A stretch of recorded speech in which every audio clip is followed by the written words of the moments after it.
नमस्कार मैत्रिणींनो, वर्षभरासाठी लागणारी धणा पावडर ही कशी तयार करावी की ज्याला अजिबातच जाळं लागणार नाही, शिवाय त्याचा रंग देखील हा हिरवागार राहील. ही धणा पावडर वापरल्याने जेवणाला अगदी चव येईल अशी ही चटपटीत अशी धणा पावडर कशी बनवायची आहे, ही सगळी कशा कोणत्या ट्रिप मी वापरत आहे तेच तुम्हाला सांगणार आहे. धणा पावडर तयार करण्यासाठी मी इथे 300 ग्रॅम धणे घेतलेले आहे. मार्केटमध्ये गावठी आणि इंदोरी असे धण्याचे 2 प्रकार येतात. इंदोरी धणे हे थोडेसे हिरवेगार असतात. धणे आपल्याला सर्वप्रथम मंद आचेवरती भाजून घ्यायचे आहेत. एकदा कढई गरम झाली की धणे हे स्लो गॅसवर सुगंध येईपर्यंत छानपैकी भाजून घ्यायचे. धणे भाजताना 3-4 मिनटं झाल्यानंतरच त्यामध्ये आपल्याला अगदी पोहे खायचा चम्मच भरून एवढे तेल टाकून घ्यायचे आहे आणि धणे पुन्हा 3 मिनटं भाजून घ्यायचे आहेत. तेल टाकून भाजल्यामुळे धणा पावडर जी अतिशय अशी कोरडी कोरडी दिसते ती अजिबात दिसणार नाही आणि वर्षभरामध्ये तिचा रंग देखील उडल्यासारखा दिसतो. तर असा तेलाचा वापर केल्याने तो अजिबातच तसा होणार नाही. 10 ते 12 मिनटं अगदी स्लो गॅसवरती धणे भाजून झालेले आहेत. आता ते एका मोठ्या भांड्यामध्ये काढून घेते. याच भांड्यामध्ये आता आपल्याला 50 ग्रॅम तेजपान ते देखील आपल्याला छानपैकी भाजून घ्यायचे आहे. कढई गरम असल्याने तेजपान हे अगदी 5 ते 7 मिनटातच छानपैकी भाजून होतात. तेजपान भाजताना देखील आपल्याला अगदी पोहे खाण्याचा चम्मच एवढाच भरून तेल टाकून पुन्हा हे तेजपान छानपैकी भाजून घ्यायचे. तेजपान देखील हाताने असे पटकन तुटले जातील इतपत आपल्याला ते भाजून घ्यायचे आहेत. तेजपान नंतर आता आपण यामध्ये जिरे भाजून घेणार आहोत. जिरे मी 80 ग्रॅम घेतलेले आहे. तुम्हाला हवे असल्यास जिऱ्याचे प्रमाण थोडेफार तुम्ही वाढवू शकतात.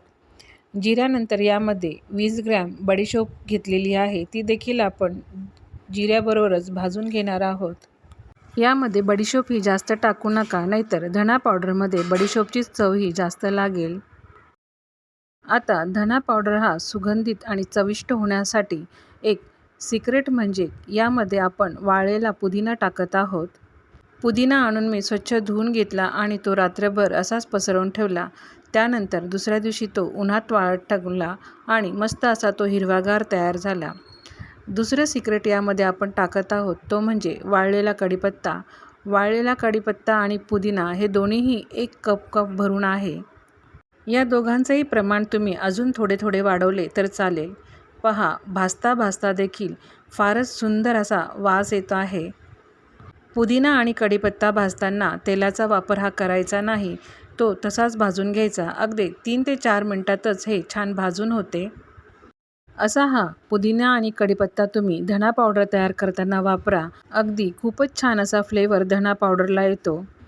तिसरे सिक्रेट म्हणजे यामध्ये मी पाव कप जाड मीठ घेतलेले आहे. ते सुद्धा आपल्याला भाजून घ्यायचे आहे. असे मीठ भाजून यामध्ये टाकल्यानंतर धणा पावडरला अजिबातच कीड किंवा जाळं लागत नाही. सगळे मसाले भाजून झाले आहेत आणि ते गरम असतानाच यामध्ये थोडेसे हिंग देखील टाकून घेतले.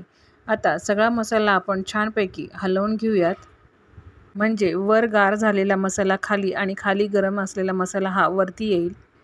आता यामध्ये मी 15 ते 20 लाल मिरच्या भाजून घेत आहे. त्या देखील आपल्याला टाकायच्या आहे.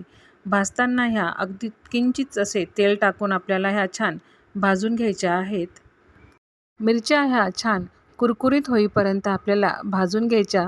त्या लगेचच अशा पटकन कुरकुरीत होतात. आणि हो, आपण जे मीठ भाजलेले होते ते एकदमच सगळ्या मसाल्यामध्ये एकत्र करायचे नाही, ते बाजूलाच ठेवायचे. यानंतर आता घरीच वाळवलेली मेथी मी भाजून घेत आहे. तीसुद्धा आपल्याला धणा पावडर करताना त्यामध्ये टाकून घ्यायची आहे. अशी घरी वाळलेली मेथी तुमच्याकडे नसेल तर तुम्ही कसुरी मेथी टाकली तरी देखील चालेल. अशी ही वाळलेली मेथी 20 ते 30 ग्रॅम आहे. फक्त 2 मिनटातच ही मेथी छानपैकी भाजून होते.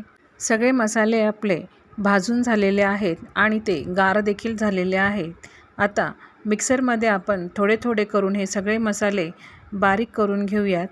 मिक्सरमध्ये हे सगळे बारीक करत असताना आपण भाजून ठेवलेले मीठ त्यातले थोडे थोडे वापरून मसाले बारीक करून घेणार आहोत. म्हणजे मीठ थोडे थोडे टाकल्याने मसाले हे पटकन बारीक देखील होतात. याचप्रमाणे प्रत्येक वेळेस आपण पाव चम्मच हळद टाकून घेणार आहोत. म्हणजे धणा पावडरला रंग हा अगदी सुरेख येतो आणि हळदीमुळे धणा पावडर ही राहते देखील छान. तिला अजिबात कुठल्याच प्रकारचा कीड लागत नाही.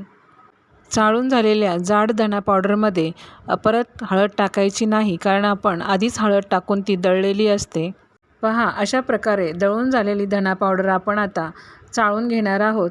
पहा, मस्त असा कलर धणा पावडरला आलेला आहे आणि धणा पावडरचा सुगंध देखील फारच छान येत आहे. यामध्ये आपण थोडीशी मिरची टाकली आहे, त्यामुळे धणा पावडरला थोडीशी चटपटीतपणा पण आलेला आहे. ही जाड उरलेली धणा पावडर आपल्याला अजिबातच फेकून द्यायची नाही. जाड राहिलेली धणा पावडर आपल्याला कोणताही मसाला वाटताना त्यात वापरता येते किंवा कोणत्याही पापडाची रेसिपी करत असाल तर त्यामध्ये देखील त्याचा वापर हा होऊ शकतो. मस्त अशी तयार झालेली चटपटीत धणा पावडर एअरटाईट जारमध्ये भरून ठेवायची. अगदी वर्षभर त्याला काहीच होत नाही आणि त्याची टेस्ट देखील ही तशीच राहते. यात आपण थोड्याशा लाल मिरच्या वापरल्या आहेत, त्यामुळे धणा पावडरला थोडासा चटपटीतपणा येतो. ही धणा पावडर आपण ओली भेळ करताना त्यावर स्प्रिंकल करू शकतो किंवा अशी आलू टिक्की बनवली तर त्यावर, आणि त्याचप्रमाणे आपण पुदिन्याचे पाणी जे तयार करतो त्यासाठी देखील ही धणा पावडर वापरू शकतो. त्यामुळे चव ही फारच छान येते. फक्त ही धणा पावडर तयार करताना तुम्ही चाट मसाला किंवा आमचूर पावडरचा उपयोग करू नका, कारण बऱ्याचशा भाज्या अशा असतात की ज्यामध्ये चाट मसाला आणि आमचूर पावडर आपण टाकत नाही. त्यामुळे भाज्या ह्या आंबट होतील. पण धणा पावडर टाकतो. अशा रीतीने तयार केलेली ही धणा पावडर कोणत्याही स्नॅकवर स्प्रिंकल करा किंवा भाज्यांमध्ये टाका. तुम्हाला टेस्ट ही नक्कीच आवडेल. अशा प्रकारे तयार केलेली धणा पावडर अतिशय चविष्ट आणि सुवासिक अशी ही तयार झालेली धणा पावडरची रेसिपी नक्कीच आवडलेली असेल तर नक्की अशी आगळीवेगळी धणा पावडरची रेसिपी तुम्ही करून पहा आणि रेसिपी आवडल्यास गीतूज खाद्य संस्कृतीला लाईक करा, शेअर करा आणि सबस्क्राईब करा. धन्यवाद.